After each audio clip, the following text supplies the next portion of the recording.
Vernomatic Productions. Are you ready? Live from the Metal Mayhem Studios in Rochester, New York. We are go. And heard around the world by metalheads just like you. This is Metal Mayhem ROC. Heavy metal music. Your weekly dose of metal music, interviews, album reviews, news, and more. Want to be part of the show? Send us a message through our website, metalmayhemroc.com, or hit us up on Facebook and Twitter. Search Metal Mayhem ROC. It's getting nice and heavy. And now, welcome tonight's host, John the Vernomatic Verno. Good evening, everybody. Hope everyone's doing well. Usually new content drops on Thursday nights, but tonight we got a special one. We're observing the death date of the late, great Bon Scott. 43 years ago tonight, February 19th, 1980, Bon was found passed out and dead in a car in London. And at the time, everyone thought it was an alcohol poisoning death. Well, we got author Jesse Fink on the show tonight. Jesse has written 2 ACDC biographies. The first one is The Youngs, the brothers who built ACDC. And then he came back with an even bigger, better, and more controversial book called Bon, The Last Highway. Now, this book, Bon, The Last Highway, Fink concludes that Scott died of a heroin overdose and not the official cause, alcohol poisoning. Real interesting. He also addresses and provides new information regarding the widespread speculation that Scott contributed uncredited lyrics to the ACDC album Back in Black. You know, it was always fishy in my eyes how a band could lose a singer, get a new one, regroup, record a new album, and release it within 150 days. Well, we're going to have Jesse here in a minute, and we're going to go over that plus much, much more. But first, just want to remind you to get up to that Metal Mayhem ROC website, metalmayhemroc.com. Sign up for our email newsletter. It's our way of staying in touch with you on new shows, contests that we run, promos for our radio show on Monday night. Staff reviewer Mark Zagotti's there with CD reviews. Lately, last couple shows, last week we had Robin McCauley and Graham Bonnet talking about their solo albums and their tours and MSG anecdotes. A couple weeks ago, we had John Gallagher of Raven, and we had the engineer from the Metallica Kill 'Em All album here. We were playing some outtakes from the Kill 'Em All sessions that no one's ever heard. That was a good one. And Steve Rosen, the author of the new Eddie Van Halen book, Tone Chaser, started things off in the mid-January for this year. So again, get up to the website, download some of these past shows, rate, review, subscribe, and that kind of stuff really does help. Okay, well, let's get into this. Jesse Fink and the book Bon, The Last Highway. Going to run a spot for this year's Rockin' Pod going on in Nashville in early March, and then we'll get the Jesse Fink on here for this Bon Scott special. Okay, everyone, thank you for your support, and as always, keep it heavy. For those who love it loud, Pantheon Podcast presents Rockin' Pod Weekend, Nashville, March 17th through the 19th. It's a rock convention featuring panels, interviews, podcasts, signing sessions, vinyl, comic books, pop culture, and collectibles. Over 50 celebrity guests, including members of Mr. Big, Tough, Great White, Keel, Winger, Accept, and Twisted Sister. Live concerts including Rare Hair on Friday, Keel Fest 2 on Saturday, and Eric Martin's Big Acoustic on Sunday. Plus a rockin' comedy show featuring Courtney Cronin-Dold, Don Jameson from That Metal Show, and Craig Gass from The Howard Stern Show, and a whole lot more. Full details at rockinpod.com. Rockin' Pod Weekend is presented by Pantheon Podcasts in association with RFK Media, Third Power Amplification, and BobbyDreyer.com.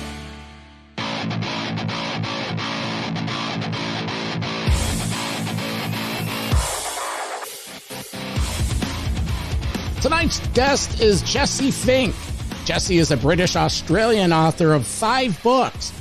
2007 had the Socceroos, the 2006 FIFA World Cup story, 2012 a memoir of divorce and dating, And in 2020, his fifth book, Pure Narco, the life story of cocaine trafficker Luis Navia. Sounds interesting. In between there, he had the twin biographies of the hard rockin' band ACDC. Jesse, welcome to Metal Mayhem. How are you, my friend? Great to be here, mate, and good to be talking to you. I think we broke a record tonight. I'm in upstate New York, and you are in Bali, I believe? Bali, Indonesia, yep, on the other side of the world.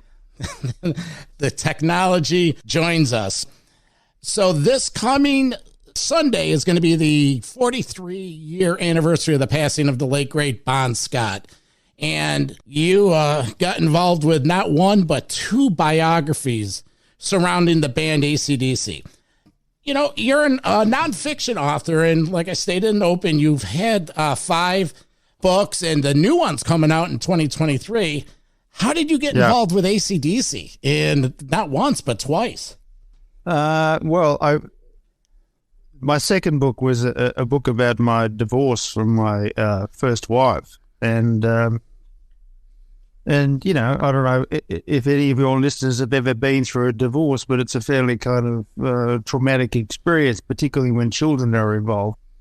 So, you know, mentally and emotionally, I was struggling through that whole sort of period, and it sort of coincided too with the sort of the end of my sports writing career. I was writing for a TV network here in Australia. I sort of got involved in an ethical dispute with one of the heads of the network. You know, I felt that what they were doing was wrong, and I sort of stood up to them and sort of lost my career as a result.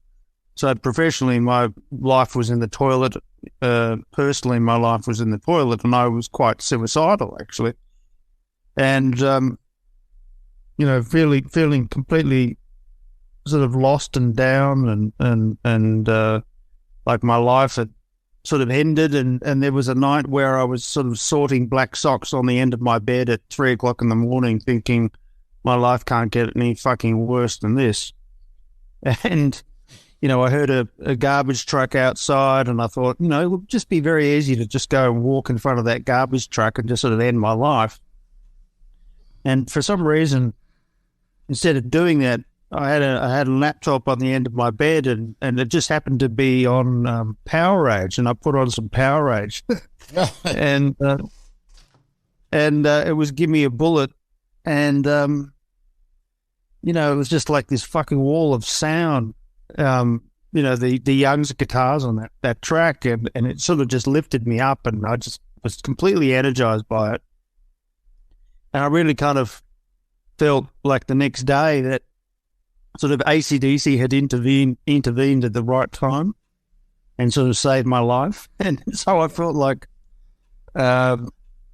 this duty almost to write a book to say thank you to them. And so that's how the Youngs sort of started as a project, because I actually contacted my publisher pretty much the next day and said, you know, hey, has anyone ever done a book on Angus and Malcolm Young? And she said, oh, well, why don't you add George Young as well? And so suddenly we had a book.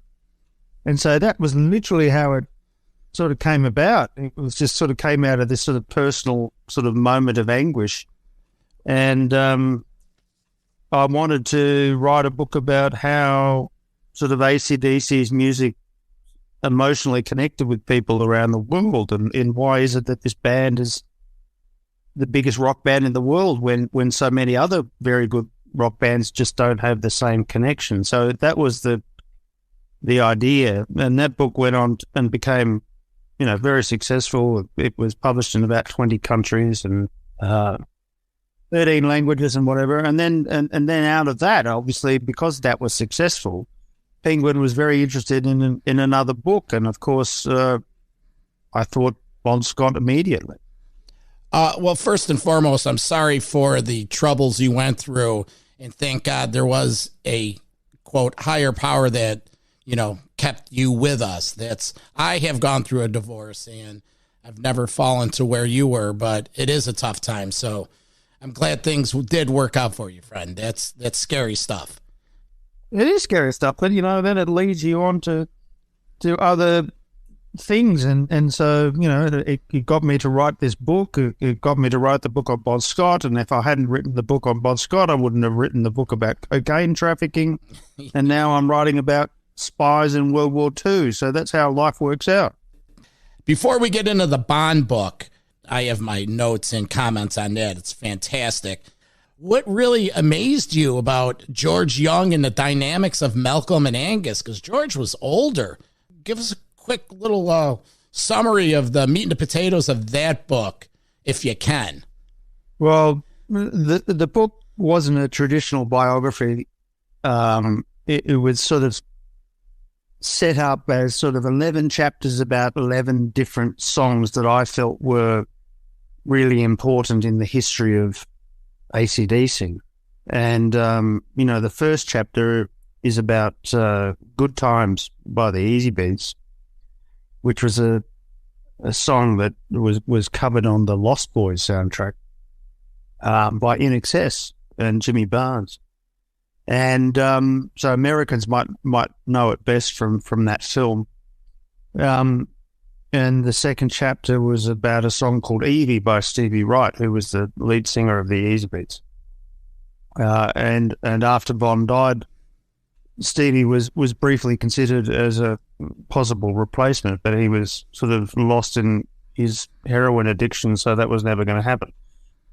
But musically, those songs are very, very connected to the story of AC/DC, and so the rest of the chapters in that book are about AC/DC songs. But if you look at the sonic architecture of AC/DC, you'll find it has its roots in the Easy Beats and what George Young was doing with the Easy Beats in the late '60s.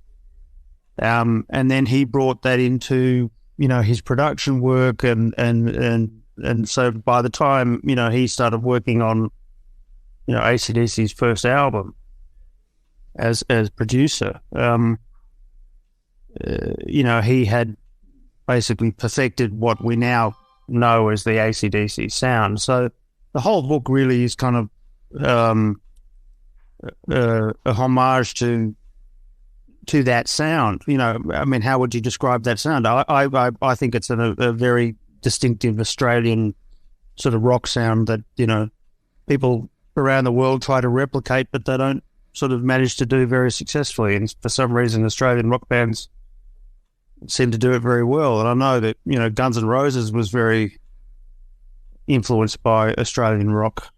But were it not for Rose Tattoo, would we have Guns N' Roses today? Probably not. I didn't realize that. I've been an AC/DC fan for years. I didn't realize that. Rose Tattoo was around before AC/DC? Rose Tattoo were another Albert's act. I would tell your listeners to go out and listen to, while we're talking about Australian rock and Guns N' Roses,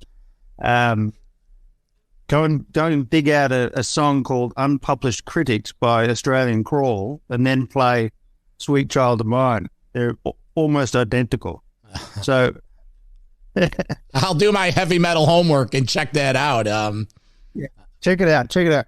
But Guns N' Roses was very influenced by Rose Tattoo, obviously. Rose Tattoo is another amazing sort of Australian rock band that never really got their dues, like so many Australian rock fans did. So, The Youngs was also about Australian rock music and why I think it's really special, and why Australia had this amazing vein of rock in the late 70s and early 80s. And I wanted to sort of bring that to the world as much as I could. And I was very happy that the book got published where it did. It ended up in places like, Japan and Argentina, so that's great for me as an author.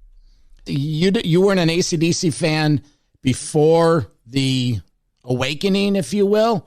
Oh, I knew of them, obviously, but, I was not a devotee by any means. If I had to sort of, tell you what my sort of favorite music is, it would be very different to AC/DC. It's sort of like Steely Dan, Doobie Brothers, even Bee Gees, sort of smooth AOR, sort of West Coast rock.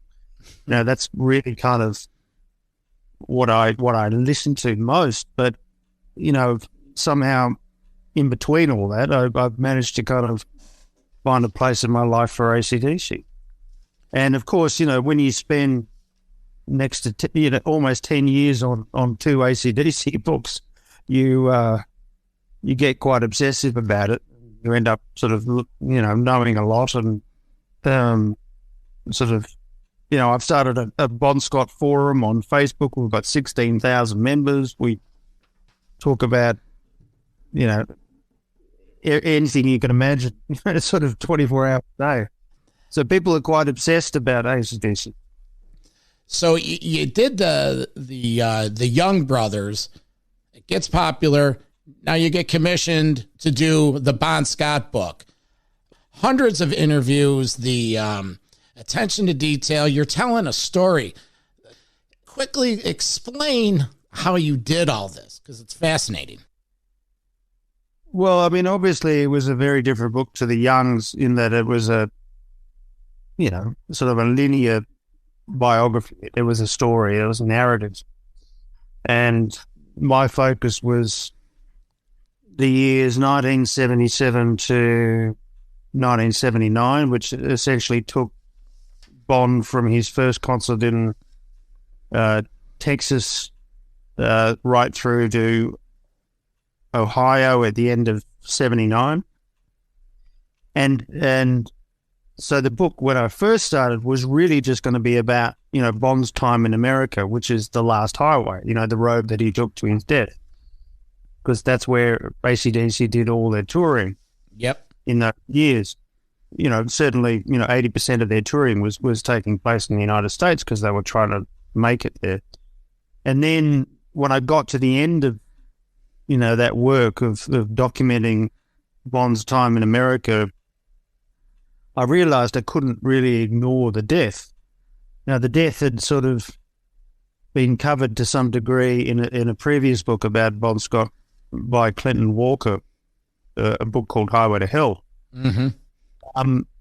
And, before I'd gone into this project, I liked that book. It was a book that I enjoyed reading, but then after I had done my own investigation of Bon's death, I just felt it was completely deficient. So I felt like there were so many things in that story that just hadn't been covered by Clinton Walker. So I ended up spending, I think, a year and a half alone just on the last 24 hours of Bon's life because it was such a murky tale. And so in the end, the whole book ended up sort of taking 4 years of writing and research. And so it really sort of took over my life and became a sort of like an obsessive quest, almost like a, sort of Heart of Darkness style obsession, really. And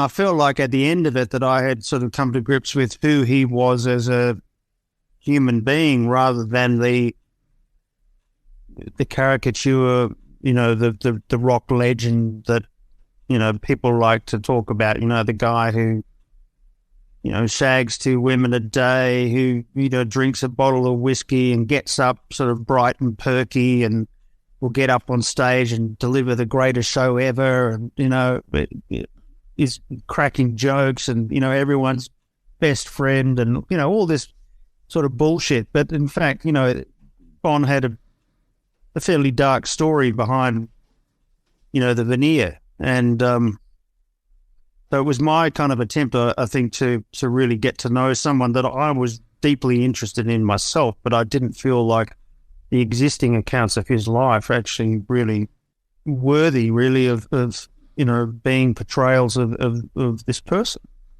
Sure, many times there's tears behind those smiles. Now, when you say you're obsessed with it, how were you doing research? Were you hitting the pavement, retracing the steps? going to bars that bartenders served them beers and almost like a private investigator.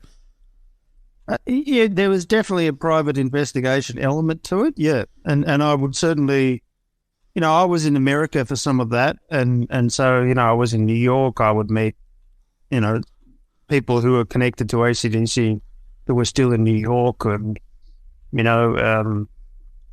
go to places, literally on foot where, ACDC might have been. I went down to Miami to meet his girlfriend down there. Mm-hmm. He still lived in Miami. I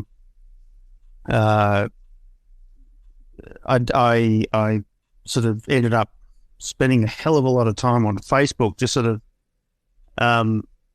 finding, the lead singer or the lead guitarist or the bass player from, this obscure 1970s band who happened to, be the support act for AC/DC that night in, Bonfire, Ohio. Yeah.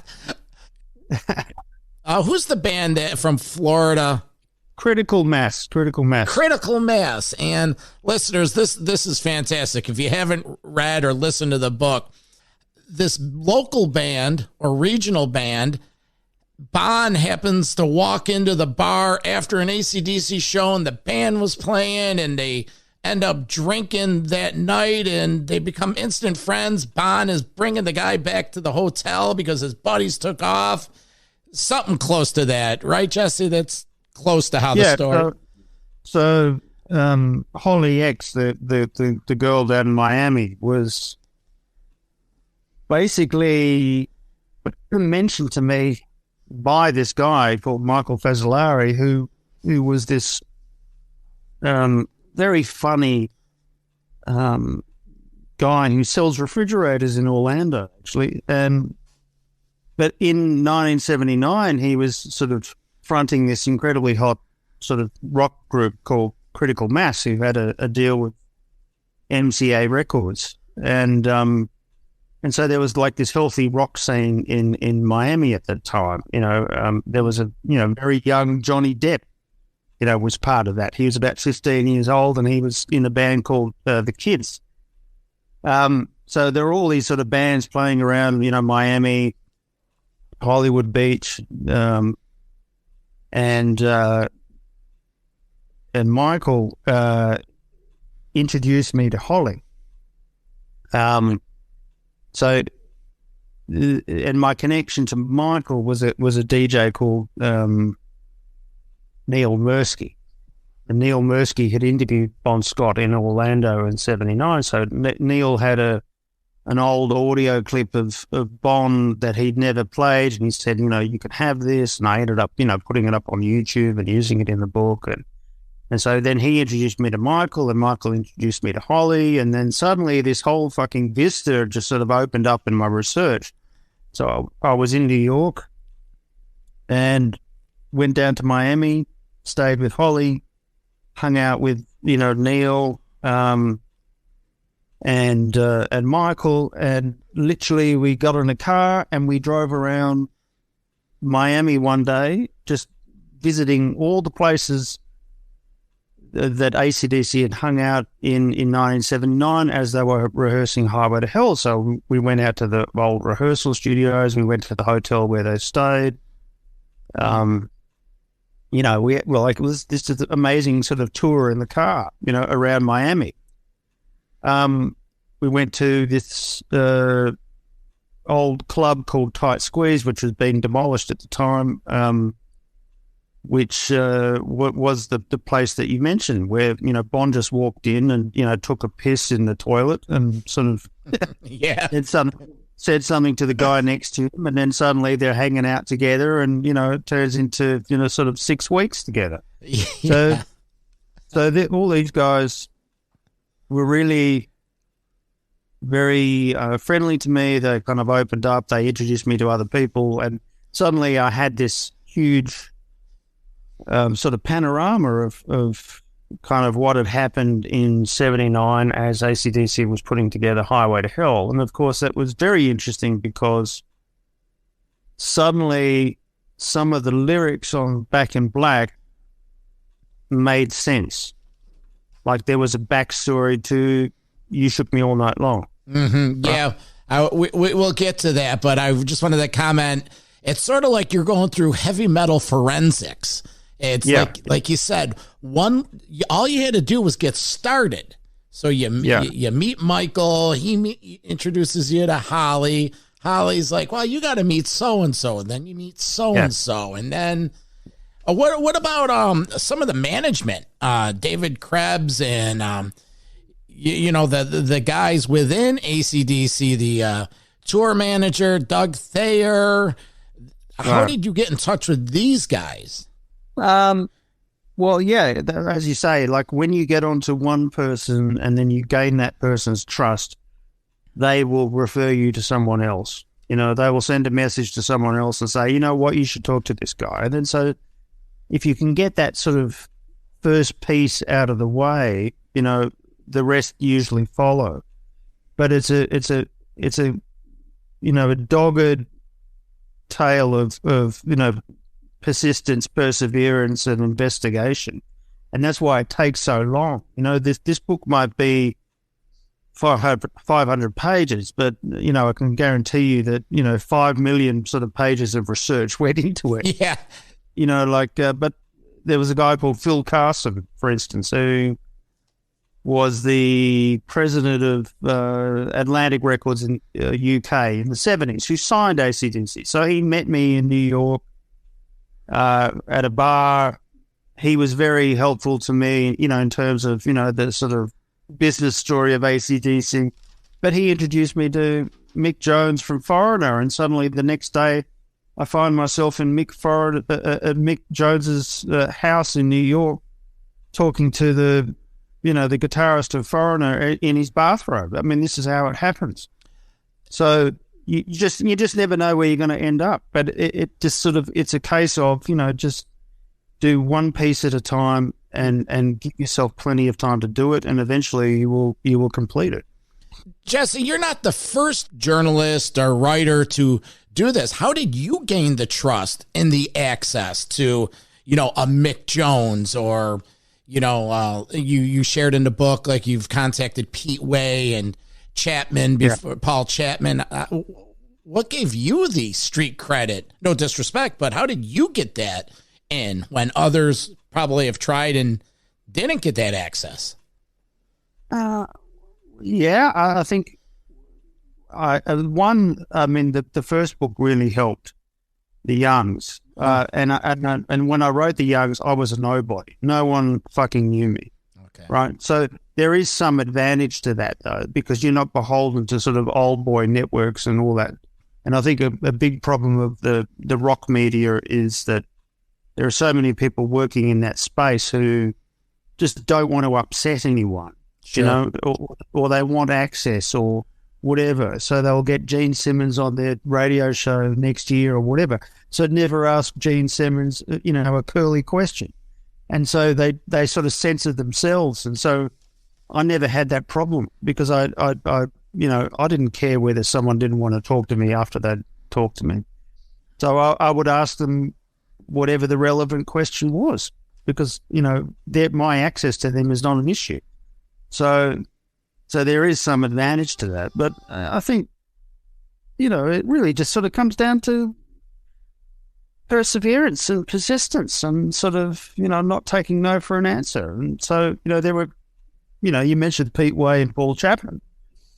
In terms of the story of, Bond's last 24 hours, they were absolutely critical. So, I did whatever whatever I had to do to get to those people. 1979, they're touring America for Highway to Hell. Were they headlining by then, or smaller venues? When they first started in Texas, no, they were the support act of Moxie. So that was their first show in Austin. But certainly by the end of '79, they were, headlining. But a lot of that time, particularly after they joined the management company, Lieber Krebs, they were doing a lot of arena shows. They were, doing support for Aerosmith, Ted Nugent, Journey, whatever. But in terms of smaller venues, yes, they were headlining some shows. So it's 79. They're touring America. They spent a lot of time in Florida, always going back to Florida. They're in Rochester, Buffalo, everywhere and anywhere. In this book, the detail about they would play and Bon would go out on his own, not really hang out with the band. They really weren't a band of brothers like that. And why is that? Just because he was older, or because he was drinking a lot? He was never passed up a drug to try? He was doing a lot of Quaaludes and cocaine and, drinking everything, but in terms of his personality, I think he got up there, he had a job to do. He was pretty reliable in that department. I actually only sort of really came across one show, I think it was in Rhode Island, where he basically let the band down by being so drunk when he got on stage. Mm-hmm. But otherwise, he was very professional about his job. But once the job was over, he would go off and do his own thing. As Pete Way said, he had a woman in every port, and that's what he would do. So I think that was his interest. He wasn't interested in hanging out with the other guys in the band at all. He was much older. The amazing thing is, Bond was only 33 when he died, but he looked 53. He was only 33? He was 33 years old. It's ridiculous. The other night, I went down in a YouTube rabbit hole. I was watching ACDC videos. I'm telling you, Jesse, I've been listening to this book since we connected. I actually had the book. I listened to it once, like a year ago. And then we connected, so I went back to listen to it again, and I'm driving around. I'm listening in my car. I'm re-listening to chapters. Something would be mentioned about a show or something. I would go on YouTube and try to see if there's any footage of it, and there was times there was. So I'm doing like a lot of research, and I felt like I was going through heavy metal forensics. So yeah, it's just fascinating. So let's talk about the events that lead up to that February night that he died, and the speculation that you have about the drug use, how he really died, the deterioration of Bon Scott. You could look at pictures and just see him breaking down. Yeah. Yeah, I mean, there's a big noticeable difference between, the Bon Scott of 1978 and the Bon Scott at the end of 79. Physically, they're two different people, and it's quite heartbreaking actually to sort of see some of the last photos of Bon, because he just looks completely wasted. And that sort of week in February 1980 where he dies and all the, the events leading up to that, it was certainly fascinating to me as a writer, because I approached it like essentially a private investigation. And the difficulty obviously was that it happened 40 years ago. Yeah. And a lot of the people who are involved in Bon's 24 Hours don't want to talk, or they're dead. 80% of them were heroin addicts. So it was incredibly difficult, and that's why it ended up sort of taking a year and a half to kind of put it together. But there was a statement by Alistair Kinnear that I think he'd made in about 2005, where he sort of went through what happened that night. So that was, the bare bones for me. It was like my template of investigating those final 24 hours. So I would take what Alistair said, and then I would go and compare it to what other people who were there had said. And then suddenly there were many inconsistencies. There were many sort of contradictions. And my job as an investigator, obviously, was to to go through each of those sort of inconsistencies and contradictions and sort of come up with the most plausible explanation for what actually happened. I mean, I know this to the listener, this must sound incredibly dense, and it is. It was very, very difficult to follow, but I really believe that kind of what I put down is the most sort of logical explanation for what happened that night. What kind of history of heroin use did he have that you base this on? Why would you think he's doing heroin that night? Well, I mean, but Bon had a documented heroin overdose in 1975. I mean, that's established. And in fact, the Rosie of Whole Lotta Rosie was a sex worker in Melbourne who was a heroin user herself. So, and then in Michael Browning's autobiography, Michael Browning was the manager of ACDC. He spoke of a second heroin overdose that Bon had in, I think it was in Paris or London. And weirdly, sort of Browning has sort of backtracked on that and said, that didn't happen, but it was in his book. And then, my contention was that basically he had a third heroin overdose in London in 1980, and it was fatal this time. Mm-hmm. But there were definitely people who I came across during my research who spoke of Bon's connection to heroin, and certainly like Silver Smith, who was his ex-girlfriend, who was a heroin user herself. She would say, look, Bon's poison of choice was alcohol.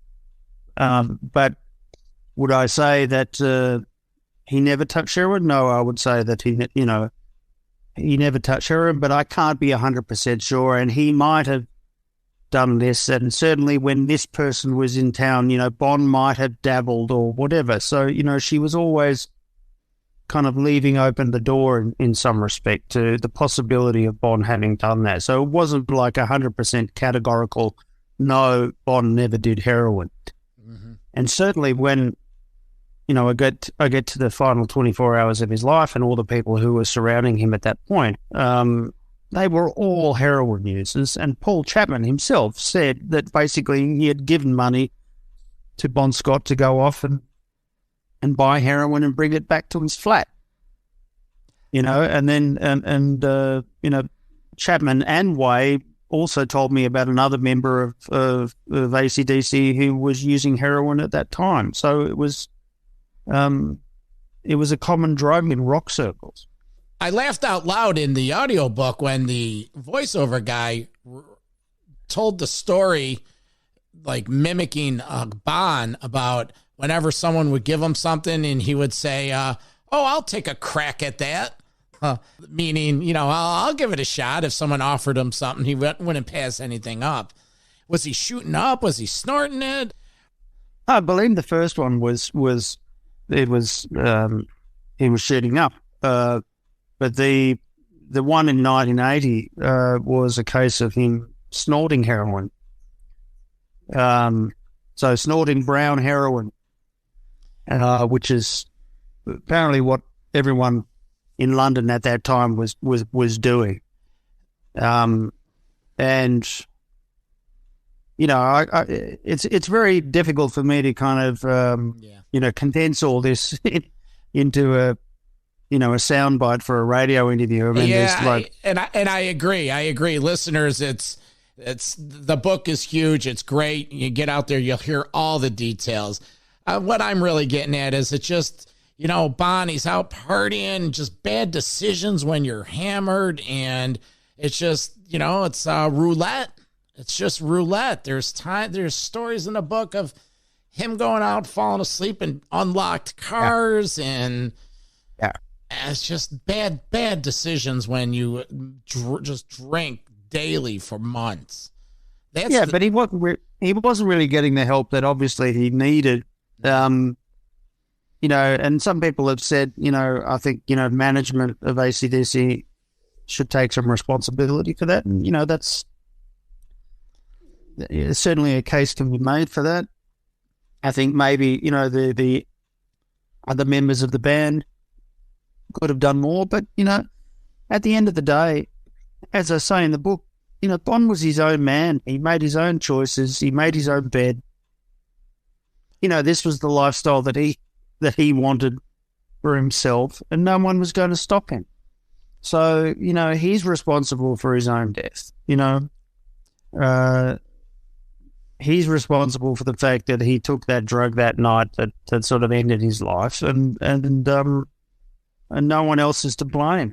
But, there's certainly this tendency, I think, of some ACDC fans to infantilize Bond, to say that, all these other people who were with him, they're the ones who were to blame for, Bond dying. He should have been taken care of. He should have been this, he should have been that. No, at the end of the day, he was an adult, and he fucked up his own life. It doesn't take away from the fact that I still admire him and I have a lot of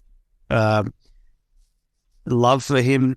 You have to have love for him. To spend 4 years of your life writing about someone, you've got to have some love for them.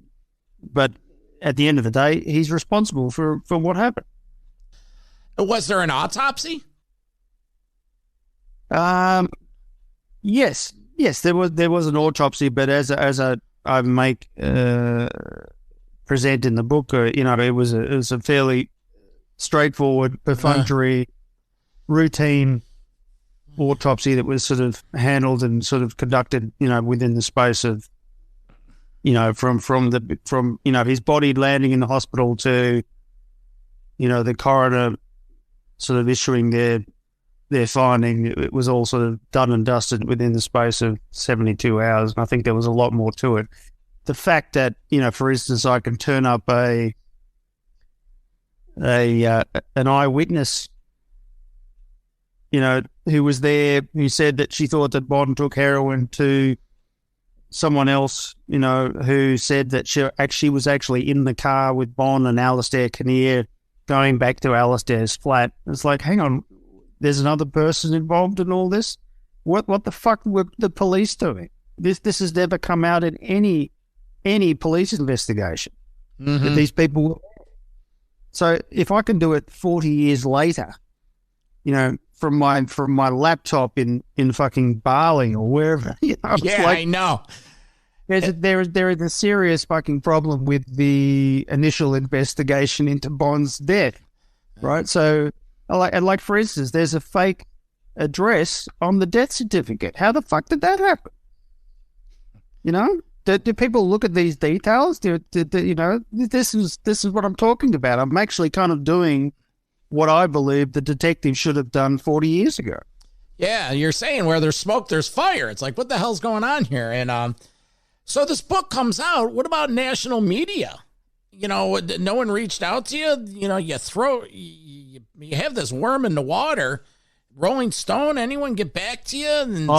In terms of big American media outlets, no, it's fuck Rolling Stone. No, they do fuck all in that regard. Yeah. The book, funnily enough, has actually outsold the Youngs. It's definitely the most successful AC/DC book ever. Mm-hmm. But in terms of mainstream press coverage of the book, most of it has sort of been in Europe or South America or Australia. It's not so much in the United States, apart from me doing podcasts and small little shows and things like that. And it really kind of pisses me off. And I feel like saying to Eddie Trunk, fuck you, Eddie. Well, yeah, and excuse me, that's exactly it. It's because we don't give a fuck. I give a fuck about this story. I'm not, it's this, maybe this little grassroots, every, Metal Mayhem ROC that starts doing this, it gets out there. Maybe because Brian Johnson has acknowledged the Australian writer in that Rolling Stone interview. You are getting some traction, not enough. Yeah, I'm just sort of sick and tired of, people like Eddie Trunk who, they will get ACDC on or whatever, and it's just like a fucking blowjob. Mm-hmm. It's like, be a fucking journalist. Ask the questions that kind of people are interested in hearing answers to, and they're not being asked, right? So Michael Christopher, the rock writer, he asked a few questions of Brian Johnson recently about the whole lyrics issue. Now to me, Brian Johnson is highly unconvincing. I think the fact that he addressed this whole story in his book and did so, I think, in the space of a paragraph, is very telling. No one has really kind of, put the hard questions to him or Angus Young about, why there are so many contradictions in the story, over the years about, how these lyrics came about.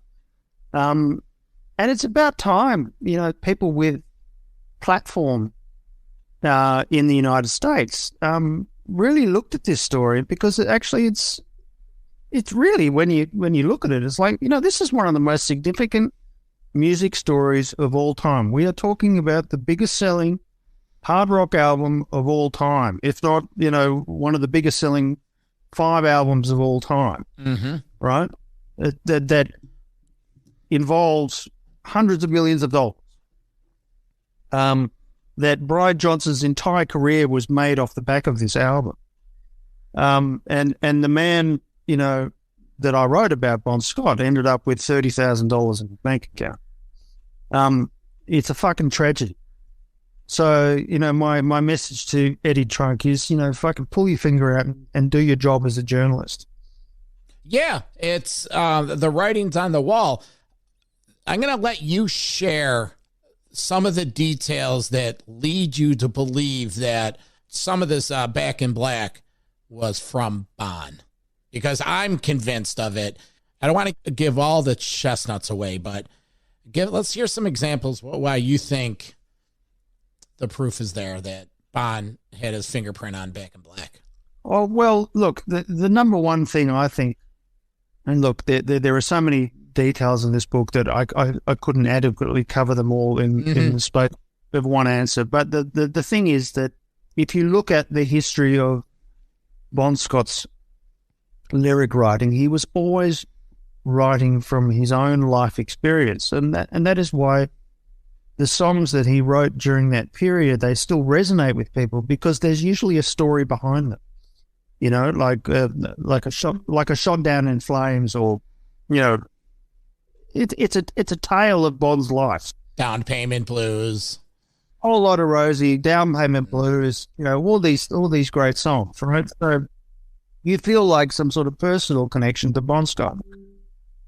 And then suddenly, you have a song like, You Shook Me All Night Long on Back in Black, which, I don't care who you are, but if you're listening to that song, you need to acknowledge the fact that that is a very Bon Scott sounding kind of lyric. Yep. In that song, and that style of writing, which apparently sort of Brian Johnson sort of came up, off the bat, without having any experience in lyric writing, was never able to reproduce after that album. So, Brian Johnson does sort of interviews, now 42 years later, talking about, his creative peak, which was 1980, which was his first album, with no experience whatsoever in lyric writing, and then he was never able to do it again. And I just don't believe it. Nope. Right. So when I go down to Miami and I'm hanging out with Holly X, who is a beautiful woman even today in her 60s, and she shows me photographs of her when she was 19, 20, hanging out with, Bon Scott in Miami. And I see, her in a bikini, and I'm looking at American thighs, and she tells me the backstory to, the lyric, chartreuse eyes, which gets changed to sightless eyes, and she had a horse called Double Time, and Bond's love of clean vaginas. She kept her motor clean, all this sort of stuff. I mean, it all fucking makes sense. It's Bonisms, right? Bonisms all over, right? Yeah. So it's you have to understand, like I'm down there in Miami and I'm meeting someone that I feel like suddenly all the fucking dots have suddenly joined together, and I can actually understand the lyrics. So then when I hear, Brian Johnson talking about, I turned up in the Bahamas and I saw a woman on television and she had amazing American thighs, and, I used to work with cars, and that's why, I have the line, she kept her motor clean and all. It doesn't convince me at all. No, not at all. Not at all. And it just seems like the stories keep on changing all the time. And if you go back and sort of listen to all the things that have sort of been said about the lyrics for that song, they're never consistent. And at the end of the day, if you can then go and sort of write a song as good as You Shook Me All Night Long in the space of, 15 minutes, which is one of the most perfect sort of pop rock songs of all time, why can't you do it again? Bon Scott could do it consistently, album after album after album after album, right? Why can't Brian Johnson? If he's that good, let's do it. Let's do it, Brian. Let's see you do it again. Well, the thing with Brian Johnson, even when he was with Geordie, what does he have, 4 to 5 credited songs that he wrote? But this is the real kicker. Bon Scott passes away on February 19th in 1980, and on July 25th, Back in Black is released. Okay? That's a little over 150 days. So you're telling me that this guy who was out of music gets the gig, they get together, they write music, he's never really wrote lyrics, they record, and the album's mastered and released, and it's one of the best, highest selling, most fantastic albums of all time? Yeah, exactly. And there's a guy on Bon Scott Forum called Larry Black, and he said, the other thing is, why would the entire, sort of ACDC machine, the apparatus, management, crew, everyone fly out to the Bahamas with all their equipment, book studios, book Mutt Lang, everything else, and not know whether their lead singer could actually write songs? Yeah. Right? So, they get to the Bahamas and suddenly, Malcolm Young is turning to Brian Johnson and saying, by the way, can you write lyrics? And it's like, no fucking way. That's not going to happen, right? They went out to the Bahamas because they had songs to record. They didn't turn up without songs. I think somewhere down the line that they told a lie, and then they had to stay with it all this time. It would have been easier right from the beginning. It's like, look at how we were able to, bonnet some leftover stuff. Brian's going to do some of it.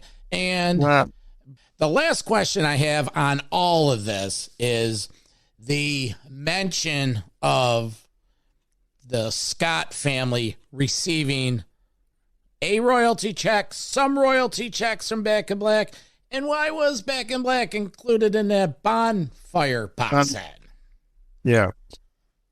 So Vince Lovegrove was a bandmate of Bonds in a band called the Valentines. This was obviously before ACDC. It was a bubblegum pop band from Western Australia.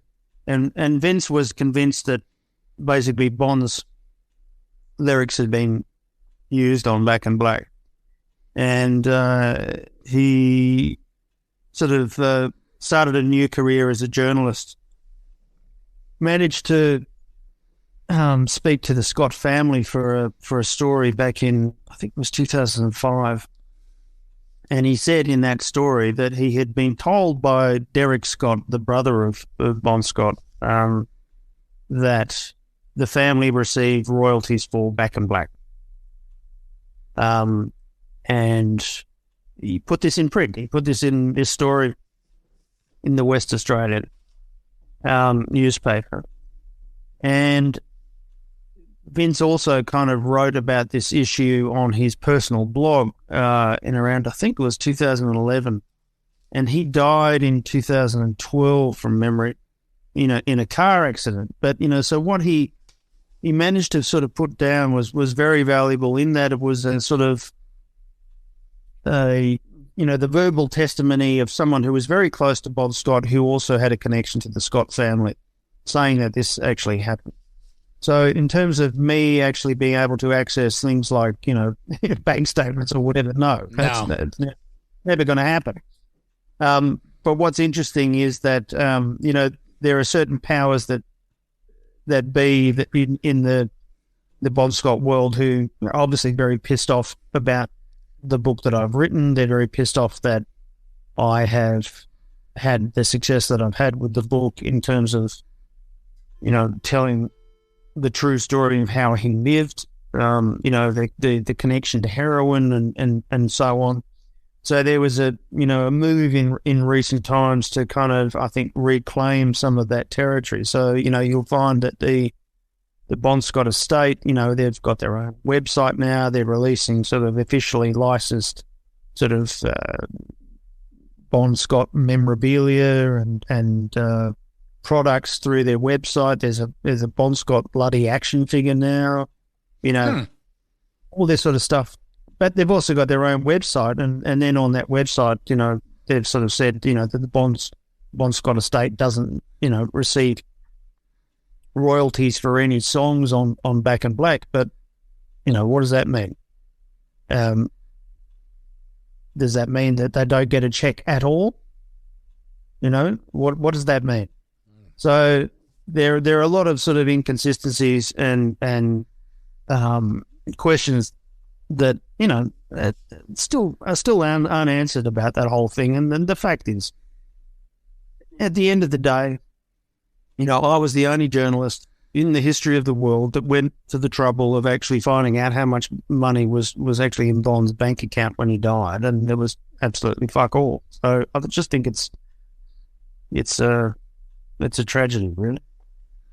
Well, it's a fantastic piece of work, Jesse.